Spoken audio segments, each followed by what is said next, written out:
शाल।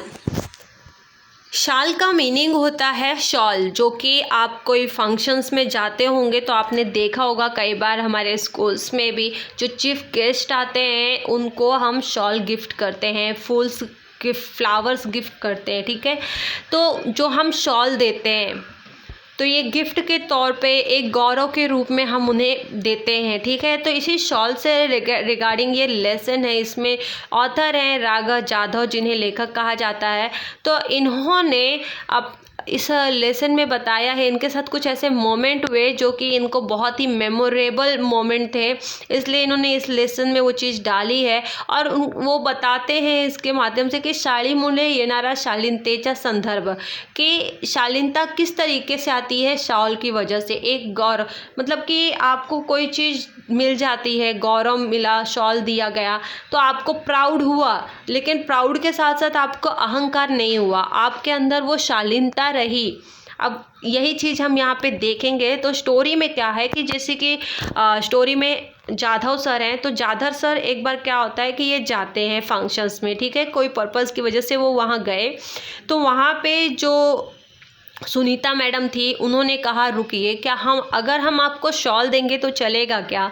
तो इन्होंने हाँ बोला, लेकिन सरप्राइज़ हो गए और हाँ बोल दिया। तो इनको बहुत अच्छा लगा कि सुनीता मैडम ने मुझे शॉल देने को कहा है, इनको बहुत अच्छा लगा, गौरव फील हुआ, बहुत अच्छा फील हुआ। ठीक है, तो उनको जब शॉल दी गई तो इन्होंने अपनी वो शॉल को अपने रूम के सूटकेस केस में रख लिया। ठीक है, और क्या हुआ कि कुछ ही दिनों बाद वाई एक प्लेस है, तो वहाँ पे विश्वकोश, मतलब कि जो विश्वकोश मतलब क्या होता है, जो डिक्शनरी होती है। ठीक है, तो उसके ये अध्यक्ष हो गए थे।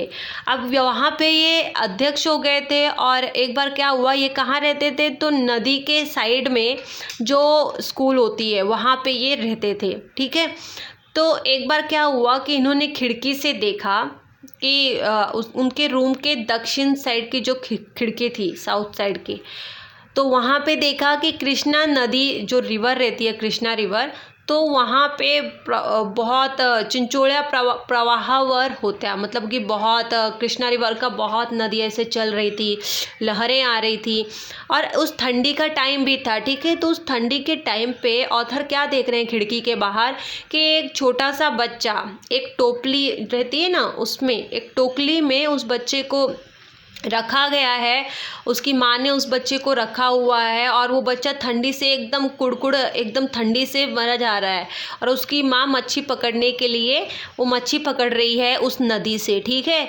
और बच्चा रो रहा है, उसकी माँ उसको टोटली इग्नोर कर रही है, बच्चे को ठंडी लग रही है, देन ऑल्सो उसकी माँ इग्नोर कर रही है, और वो अपना फोकस मच्छी पकड़ने में लगा रही है। तो जब ऑथर ये सारी चीज़ें देखते हैं तो ऑथर जाते हैं अपने सूटकेस से जो शॉल उनको मिली थी वो शॉल लेते हैं, और फटाफट भागते हुए और थोड़े कुछ पैसे लेते हैं और वहाँ आते हैं बच्चे के पास। तो उसकी माँ को बुलाते हैं और माँ को बोलते हैं कि बच्चे को शॉल से गुंडाल ले मतलब थोड़ा लपेट ले, बच्चे को ढाक ले शॉल से, बिकॉज ठंडी बहुत है, और बच्चे को पहले ये कर ले, बाद में तू उसको पैसा देते हैं कुछ, और बोलते हैं कि बाद में तू अपना ये जो मासे होते हैं, मासे मीन्स कि जो मच्छी होती है, मछलियाँ होती हैं, उसको बाद में पकड़, ऐसा वो बोलते हैं। तो पुलकित शालीच्या उभेपेक्षा अधिक होती। तो जब ऐसा मोमेंट होता है, तो जब ऑथर को पहली बार शॉल मिला तो जो ही उनका फीलिंग थी, उनको जो गौरव फील हो रहा था, उससे ज़्यादा फीलिंग उनको अब ये जो काम किया इन्होंने, उस बच्चे को दिया, उस मैडम को दिया करने के लिए, वो जो बाई थी उसको दिया उन्होंने, उनको बहुत अच्छा फील हुआ कि मेरा ये शॉल यूज़ हुआ और मैं किसी के काम आया। एक बार क्या हुआ कि नारायण सुर्वे की सभा थी, उस सम्मेलन में ये गए। अब सम्मेलन में जब ये जाते हैं तो वहीं पे सम्मेलन के अध्यक्ष भी ये बन जाते हैं। अब अध्यक्ष बनने की वजह से क्या होता है कि उन्हें बहुत सारे कार्यक्रम में बुलाया जाता है, शॉल्स दिए जाते हैं, श्रीफल दिया जाता है, बहुत सारी चीज़ें हमेशा दी जाती हैं। ठीक है, तो ऐसे तरीके से उनके पास बहुत सारे शॉल हो गए, तो ये कहने लगे कि या शाली घेऊन घेऊन मी आता शालीन बनू लागलो आहे, मतलब कि ये शॉल ले लेके मैं बहुत शालीन हो गया हूँ, हूँ, ऐसा ये इन्होंने कहा कि शालीन मीन्स कि पूरी तरीके से बहुत ही मतलब फीलिंग बहुत ही अच्छा आना और अपने आप को गौरव और बहुत प्रोफेशनल लेवल का मानना, ठीक है, तो बहुत शालीन बन गए हैं ऐसा। देन और ये उन्होंने कहा ये था कि क्या होता है कि उन्हें ये जो पॉइंट है कि शालीनता, तो उन्होंने इसका संबंध बोला कि भाई कैसे, तो इन्होंने बोला शालीनता शाली विना शोभते, मतलब कि मतलब लोगों ने, किसी और ने इनको कहा कि आप शालीन होते जा रहे हो शॉल ले लेके, इतना शॉल लिया। तो ये इनका मानना ये है कि भाई शालीनता जो होती है वो बिना शॉल लिए भी होती है, आप कैसे हो आपके ऊपर है, ठीक है। तो अगर आपके पास अगर अच्छे ह्यूमन बीइंग हो तो शालीनता आपके पास है, ज़रूरी नहीं कि आपके पास शॉल है तो आप शालीनता हो। तो इस तरीके से इन्होंने कहा, इनके अलग ही पॉइंट ऑफ व्यू थे। तो एक बार क्या हुआ कि इन्होंने अपने फ्रेंड को बुलाया, तो फ्रेंड के पास जाने से पहले ये एक फंक्शन में गए और वहाँ पे जहाँ पे बहुत सारे लोग थे, ये जो फंक्शन में जिसमें थे, जिसमें उन लोगों ने इनको कहा कि आप शॉल लेते लेते शालीन बन गए, तो उसी फंक्शन में इन्होंने कहा कि अगर शॉल लेने से मैं शालीन हो जाता हूँ, शालीनता अगर मुझ में आती है तो मैं कर्जबारी हो जाऊँ, मतलब कि मैं कर्ज में डूब जाऊँ, भिकेला लागे, मैं भीख मांगने को रेडी हूँ, सैकड़ों साली अगर मुझे खरीदने, लेकिन सैकड़ों शाली खरेदी करून सर्वांना एक एक शाल लगेच नेऊन देईन, यावर तो शालीन कवि मनापासून हंसला। इन्होंने कहा कि अगर ऐसा होता है कि शॉल लेने से अगर मैं शालीनता मेरे अंदर आती है तो मैं कर्ज लेने के लिए रेडी हूँ, मैं भीख मांगने के लिए रेडी हूँ, लेकिन बहुत सारी शॉल्स मैं खरीदूँगा और उन शॉल्स को जाके सबको एक एक को ऐसा दूंगा, ऐसा उन्होंने कहा और मन से मुस्कुराया, मन से उनकी खुशी थी। तो इस तरीके से चीज़ें उधर चल रही थी, लोग उनका सम्मान किए जा रहे थे।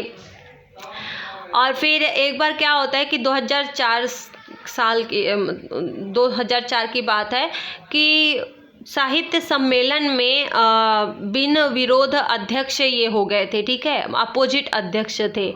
तो 1-2 वर्ष के बाद क्या हुआ कि इनको बहुत सारे शॉल्स मिलने, बिकॉज ये अध्यक्ष हो गए हैं, सम्मेलन के अध्यक्ष हो गए हैं, इसलिए बहुत सारे लोग बुलाते फंक्शंस में, इनको बहुत सारे शॉल मिलने लगे। अब बहुत सारे शॉल मिलने लगे तो इतने सारे शॉल का ये करेंगे क्या, ठीक है, तो बहुत सारे जमा हो गए थे शॉल्स, तो बहुत सारे इनके रूम भर गए थे शॉल्स की वजह से। तो इन्होंने अपने फ्रेंड को ये शॉल्स दे दिए, तो उसका फ्रेंड इतना मतलब इस तरीके से था कि वो सारे शॉल्स को उसने संभाल के अभी तक रखा हुआ था। तो फिर इन्होंने कई शॉल्स तो गरीबों में बांट दिया और बहुत सारे शॉल्स थे तो उन्होंने अपने फ्रेंड को दे दिए। अब जब वो फ्रेंड को दे दिया, फिर उसके बाद क्या होता है कि शनिवार का टाइम था और शनिवार को जो ऑथर हैं जाधव सर, ये क्या करते हैं कि ओमकारेश्वर जो टेम्पल है वहाँ पे जाते हैं और वहाँ पे जो पुल है तो रोज़ वहाँ उस पुल पे राउंड मारते थे, ठीक है, और उस पुल के कट्टे में बैठ जाते थे। तो ऐसा वो उनको बहुत अच्छा लगता था, इसलिए वो ऐसा करते थे। एक दिन उन्होंने क्या देखा कि ठंडी का टाइम था और एक बुढ़ा आदमी, बुढ़े को मतारा बोलते हैं मराठी में, तो एक बुढ़ा आदमी क्या कर रहा है कि भीख मांग रहा है उसी प्लेस पे, और बहुत ठंडी से काँप रहा था, तो उसके दांत भी किटकिट कर रहे थे। तो इन्होंने क्या किया, दूसरे दिन गए ये अगेन, देखा वो बुढ़ा खड़ा है, तो ओमकारेश्वर के उधर ही टेम्पल में उन्होंने क्या किया, उस बुढ़े को शॉल दिया ताकि वो थर काँपे नहीं, और नमस्कार किया उसको, ठीक है। और फिर उन्होंने ऐसा दे के वो आ गए और फिर कुछ टाइम उनको मिला ही नहीं, क्योंकि वो अध्यक्ष बन चुके थे तो उनको इतना टाइम नहीं मिलता था कि मंदिर में जाने को, तो 3-4 दिन बाद उनको टाइम ही नहीं मिला। बाद में कुछ दिनों बाद फिर वो जाते हैं वापस उसी टेम्पल में, तो वो देखते हैं कि यहाँ बुढ़ा खड़ा रहता था लेकिन वो दिख नहीं रहा।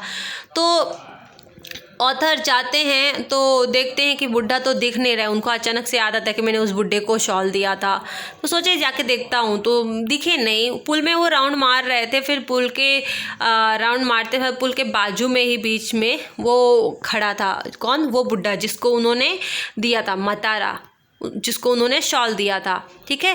तो उन्होंने बोला ये गए उस बुड्ढे के पास और बोला कि आप मुझे पहचाने? तो बुड्ढा बोला मैं नहीं पहचानता बाबा, कौन तुम, ठीक है। तो ये बोले कि उन्होंने वो बुड्ढा ऐसा मना किया कि बाबा मैं मान हलौली, मतलब कि उसने सर नीचे हलाया कि मैं नहीं आपको पहचानता।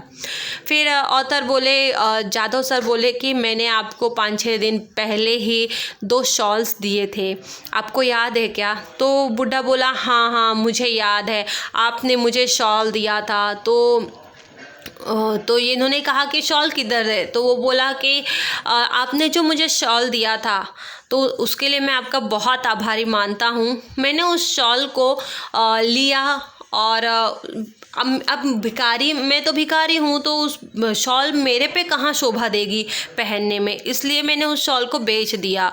और वो बेच कर जो पैसे आए उससे मैंने 3-4 दिन का, मेरा 2-3 दिन का पेट भरने के लिए खाना मुझे मिल गया उस पैसे से, तो मैंने उसको बेच दिया और आपका बहुत बहुत उपकार। तो इस तरीके से उस बुड्ढे ने कहा। तो फिर ऑथर बोलते हैं, शालीची शोभा आणि ऊब वो पोटाची आग आणि अन्नाची ऊब। यहाँ पे उन्होंने कहा कि एक शॉल की जो शोभा होती है वो अलग ही होती है, और जो ऊब होती है मतलब शॉल पाने की कि मुझे मिल रहा है, जैसे फर्स्ट टाइम ऑथर को हुआ था कि वाह गौरव फील हुआ था। और जो एक भूख की आग होती है, एक भूख होती है भोजन की, खाने की भूख होती है खाने की, वो अलग ही होती है। तो इन्होंने कहा कि दोनों डिफरेंस है, ठीक है। भूखल्यास अन्न द्यावे, तो जो भूखा है उसको खाना दो। अगर आपके पास भरपूर खाना है तो जो भूखा है उसको खाना दो, जो प्यासा है उसको पानी दो। और अगर आपको ये भी नहीं जम रहा है, तो अगर आप ये भी नहीं कर सकते, तो जो अभंग लिखते हैं, है ना, उनको सम्मान से अपना शॉल ही दे दो। तो इस तरीके से उन्होंने ऑथर ने कहा है। अब जानते हैं इसके कुछ क्वेश्चन आंसर।